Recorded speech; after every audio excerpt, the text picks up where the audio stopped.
Your Excellency, Mr. Prime Minister, great to have you with us on Leaders Talk. Well, you're here in Beijing this time for the third Belt and Road Forum for International Cooperation, and you were at the opening ceremony together with world leaders and representatives with over 150 countries, as well as more than 40 international organizations, listening to the keynote speech delivered by President Xi. So to start with, can you share with us some of the major takeaway from President Xi's speech as well as from the forum? Well, I think our participation in the forum 3 years in a row is a show of our support for the BRI and BRF. And this is my first trip to join the Belt and Road Forum. And I first would like to congratulate President Xi Jinping and China government for organizing successful forum. The representative from all over the world, especially developing countries. I think as Cambodia, we have benefited a lot from the BRI's Belt and Road Initiative through our development strategy under the BRI's programs. China is the very first country you visited since taking office, and I think this shows the great significance both sides put on this ironclad relation, given its historical linkage and traditional friendship. So as the new Prime Minister of Cambodia, what is your plan to take this already very solid tie to an even higher level? If we were to sum up our relationship or our direction of policy engagement with China in two words, it would be continuity and consistency. This year is the 65th anniversary of our diplomatic relationship and a year of Cambodia-China friendship. This coincides with my assumptions of position as the head of the government of Cambodia. For the new government of Cambodia, our goal is to continue to build on this good relationship that lasted for 65 years, and also to seek to expand cooperations, strengthen, especially in terms of seeking ways to improve the Diamond Hexagons cooperation framework, which was established early this year by President Xi Jinping and former Prime Minister Samdech Techo Hun Sen. The new government is committed to uphold the One China policy. We also support initiatives that put forward by President Xi Jinping, such as the Global Development Initiative, Global Security Initiative, Global Civilization Initiative, and also the BRI, which would provide a platform to strengthen the world in a harmonious and prosperous way. Just now you mentioned about those initiatives proposed by President Xi. So can you be a little bit more specific about the significance of those initiatives in tackling the global challenges and also the unprecedented situation faced by the world today? Yes, Cambodia was among the first countries to support those initiatives. Like I say, this initiative is a main contributor to achieving harmony and prosperity of the world. For example, Global Development Initiative, which stress on the goals of inclusive development, focusing on the poverty alleviations and increasing health of people, especially in less developed countries. Also focus on the green development, which is important for climate change issues that we all face right now. Global Security Initiative, its focus, its emphasis on diplomacies and multilateralism as a means to deal with regional issues or international issues such as conflicts, both traditional and non-traditional matters. And the Global Civilizations Initiative is, is stressed on the respect of each other's views and civilizations, the different views, and also to support the aspirations for respect and non-interference with each other's internal affairs based on this respect of each other's civilization and different views. If you've seen recent experience, you see it is rarely that a countries can escape or insulate it from global events such as pandemics, such as the war it just reflects the reality or the words of global community with a shared futures. This has given us the necessities to work together on a joint effort to be more considerate and more responsible for the futures of the world and not just any particular country's futures alone. We have to think it in a global aspects. I want to share with you some really special experience when we were in Cambodia back in January, because our team, we not only visited the Phnom Penh Sihanoukville Expressway, we also got on a ride with a truck driver who traveled along the road. And he told me that before, it usually took them about 1 to 2 days to get back and forth. But now, thanks to the expressway, they can travel 2 to 3 times a day. So that is really remarkable progress. And that experience has really amazed me by witnessing all those tangible changes and benefits the BRI projects created to ordinary people, like the truck driver we just mentioned. So what's your take on that? The Belt and Road Initiative is designed to help develop and provide access and opportunities for less developed countries to develop, especially access to financings, access to technicals, transfer technologies, and quicker access to abilities to build infrastructures needed to support development and growth. In terms of the BRIs, I think for Cambodia, we have greatly benefit from that, as well as many countries. Yesterday, a lot of speakers, head of states, head of governments came up and speak about the benefits that received from the BRIs. So Cambodia shared those perspective and experience.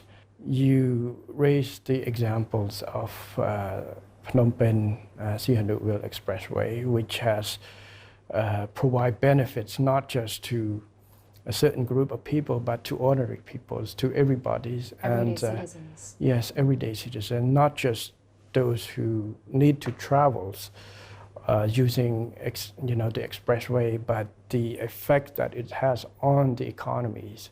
It's improved logistics, it's improved trade facilitation, it's helped to promote growth, which has a broad base for our peoples. So for Cambodia, the BRI also linked with our Pentagonal strategies, which is aimed to improve the infrastructure and connectivity. And also under the BRI, 2 days ago, we were able to start receiving passengers from our new airport in Siem Reap, which is one of the landmark projects under the BRI with support of BRI program. So this type of progress that would leave the impact on the livelihood of the peoples in those countries, including Cambodia. So this is what Cambodia value. Just now you mentioned that the development roadmap of Cambodia has made its transition from the rectangular strategy now to Pentagon strategy with the newly added focus on sustainable development. Yes. Another part that is really crucial to this development is advancing science and technology. Yes. So what is your vision in working more closely with China in this regard? Technology is the future and is present in its futures. We have to embrace it. In the Pentagon's strategy, what is added as another angle is digital economy. With China as a growing power in the new technologies. A lot of companies have very new, innovative ideas. Many of Chinese companies has a world dominance in terms of technologies, capabilities. So by having engagement with China, especially in terms of private sectors to private sectors, we would be able to promote technological transfers and also investment to Cambodia, which bring out those technology to Cambodia for training our workforces to have an external effect on our infrastructures. So these the areas that Cambodia and find that China relationship between our two countries can benefit, provide mutual benefit for both our countries. And that is why you have met with some senior representatives and executives from those high-tech Chinese companies like Huawei during your visit last time and maybe this time as well, right? Yes, actually I had a chance to meet a lot with private sectors, many of the companies that have been investing in Cambodia, and many more has been interested in investing in Cambodia.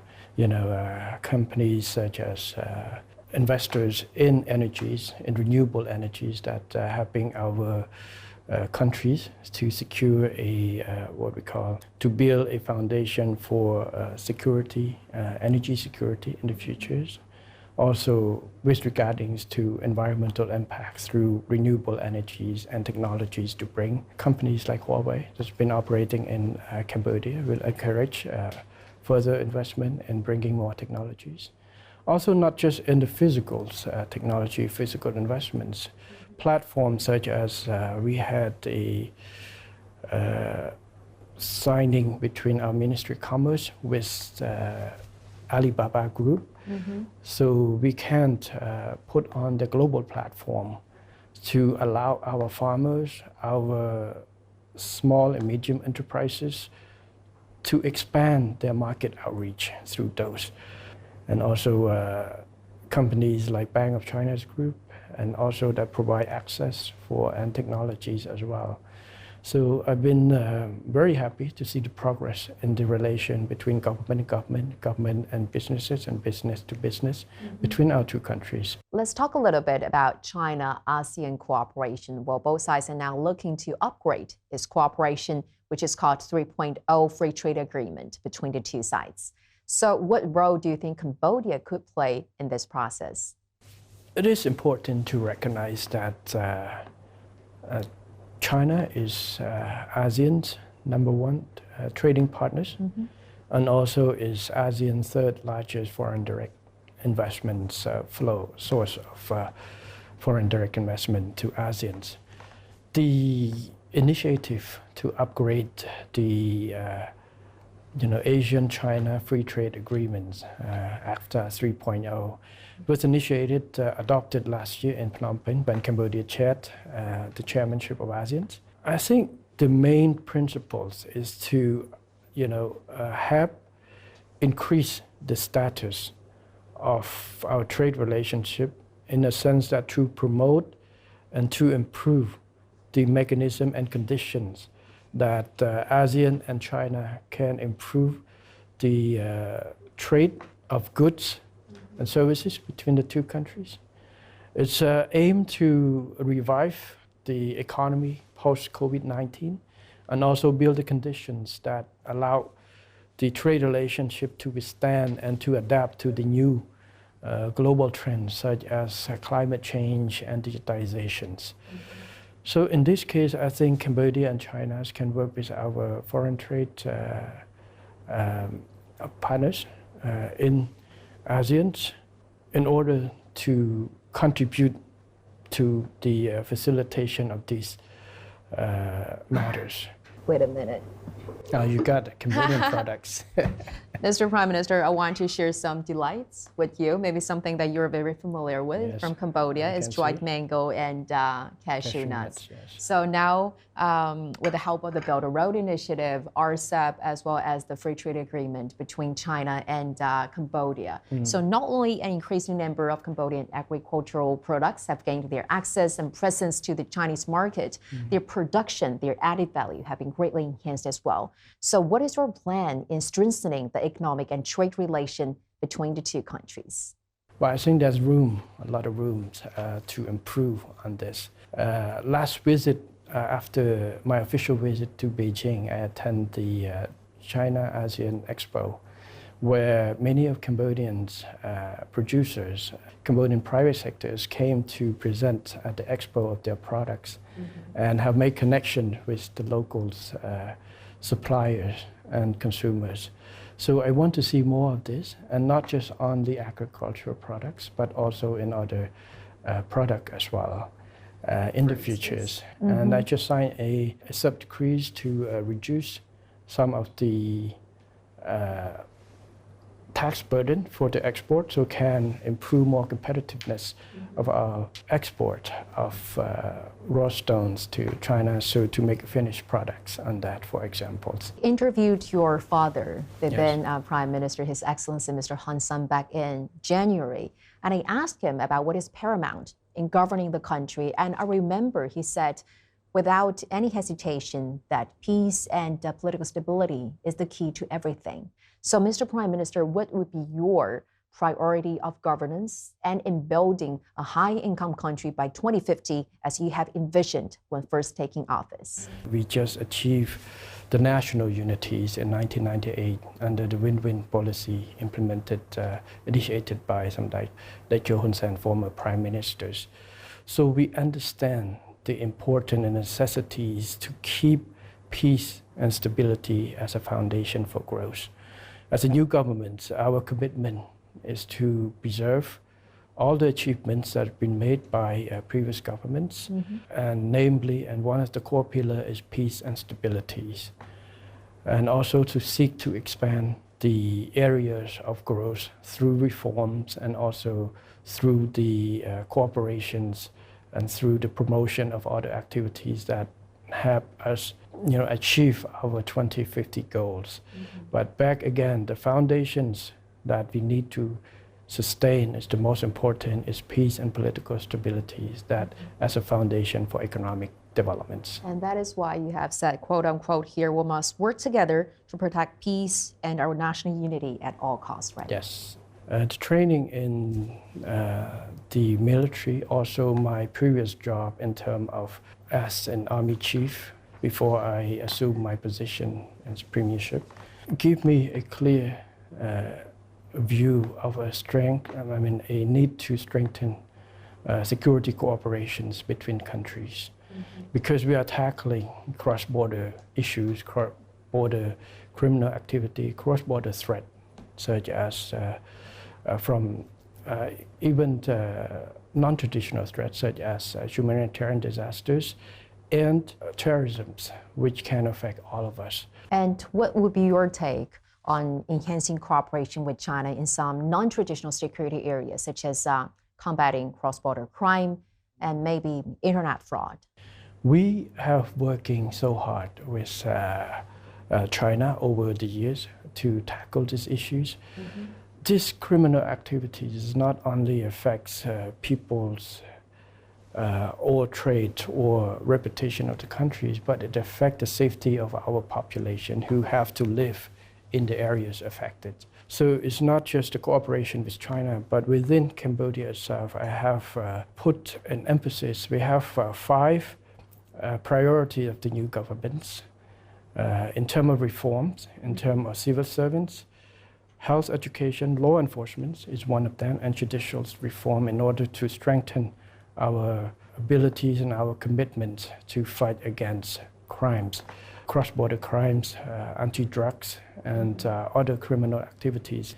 Our national police has been working with Chinese police and relevant ministries in order to strengthen cooperation in our joint effort to fight against this type of activities.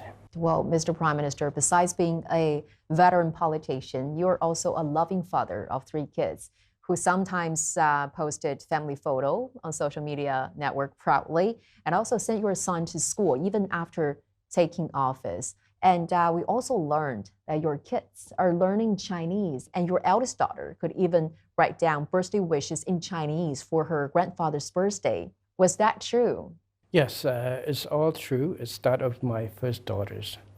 It's her initiative, actually. When she was about 6 years old, she went to an event where some of Cambodian Chinese families as friends, and she come back, she asked to learn that as well. After that, the sister, my second one, and the third one also study. So when my daughters don't want me and my wife to understand, so they were speaking Chinese. That's really smart, huh? So what are some of the values that you hear the most when it comes to parenting your kid? Well, setting by examples is quite important. That's what my father showed me also. I grew up in a family that my father was busy all the time. It's rarely the chance that he spent with us very small. His action, his consideration, his care, and his focus on teaching us the hard work, the respect for others, the ideas of taking care of each other is there, always there. For me, since my daughter was born, I always travel all the time. Don't have much time with that, but the little time we have, I would teach her the same what my parents teach us. There's one word that my father taught us since we all grew up is never think of yourself as a son or daughters of prime ministers, but think of yourself as the grandchildren of a farmer. And this has been great foundations of me, my brothers, and now we pass down to our children as well. What do you admire the most about your father? He's always a man of dedication, high responsibility, who does not afraid. He's not afraid to risk his life for the duty for the countries and the peoples. He been a role model for me, not because he is the prime minister, but the role models in terms of dedication and hard work toward whatever work he's done. He just did his best as a soldiers, as commanders, as foreign ministers, or anything that you do is focus, do the best you can, not looking at anything beyond that. So I think this is one of the values and the role model example that he provided to me is do the best we can and be responsible for what our actions. Well, Mr. Prime Minister, I want to talk about another topic that is really close to your heart is about tourism in Cambodia. Yes. Because Cambodia is a very famous tourism destination for its ancient wonders and captivating scenes. And Cambodia Ministry of Tourism has launched a special program called China Ready, hoping to attract more Chinese visitors. So, Mr. Prime Minister, why not take this opportunity to share with us a little bit about how Cambodia is getting ready in terms of security, in terms of accommodation, and more to attract more Chinese tourists? Cambodia views tourism as one of the main sources for economic growth and development. We were happy to have a lot of tourists from China. Before COVID-19, we have about 2.3 million visitors. And we hope to raise that back to the levels pre-COVID and beyond. Our strategy, our Ministry of Tourism has put on a very active program trying to attract the tourists back, especially from China. Mm-hmm. I understand that there has been some information or news that caused concern among the Chinese public and perception about security matters in Cambodia. We acknowledge that there are some issues. No countries have zero crimes. Every country has crimes. But those crimes or criminal activities does not represent the whole Cambodia. Besides small issues in certain areas, Cambodia overly peaceful countries, secure countries.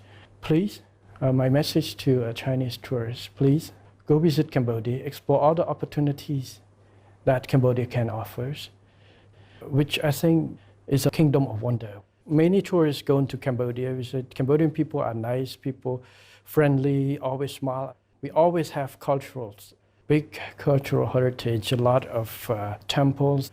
My appeal to our Chinese friends, visitors, to come and visit Cambodia, to explore what Cambodia can offer, our cultures, our peoples, and our connections with you. Well, Mr. Prime Minister, thank you so much for joining us today and for sharing with us your very insightful views on the Belt and Road Initiative, on better relations, and also all these very touching and emotional stories from your family. Thank you so much. Thank you, Ms. June, again for having me on this program. Thank you. Thank you.